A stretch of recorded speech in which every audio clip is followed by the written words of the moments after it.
There were once some frogs who lived together in perfect security in a beautiful lake. They were a large company, and were very comfortable, but they came to think that they might be still happier if they had a king to rule over them. So they sent to Jupiter, their god, to ask him to give them a king. Jupiter laughed at their folly, for he knew that they were better off as they were, but he said to them, "Well, here is a king for you," and into the water he threw a big log. It fell with such a splash that the frogs were terrified and hid themselves in the deep mud under the water. By and by, one braver than the rest peeped out to look at the king, and saw the log, as it lay quietly on the top of the water. Soon, one after another they all came out of their hiding places and ventured to look at their great king. As the log did not move, they swam round it, keeping a safe distance away, and at last one by one hopped upon it. "This is not a king," said a wise old frog, "it is nothing but a stupid log. If we had a king, Jupiter would pay more attention to us." Again they sent to Jupiter, and begged him to give them a king who could rule over them.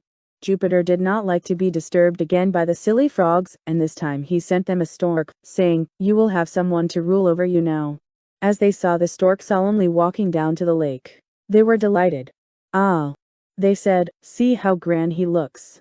How he strides along, how he throws back his head. This is a king indeed, he shall rule over us." And they went joyfully to meet him.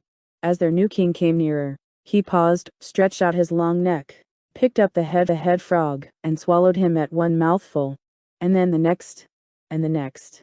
"What is this?" cried the frogs, and they began to draw back in terror. But the stork with his long legs easily followed them to the water and kept on eating them as fast as he could. "Oh, he had only been," said the oldest frog. He was going to add, "content," but was eaten up before he could finish the sentence. The remaining frogs cried to Jupiter to help them, but he would not listen, and the stork king ate for breakfast, dinner, and supper, every day, till in a short time there was not a frog left in the lake. Poor, foolish frogs, not to have known when they were well off. 즐거우셨나요?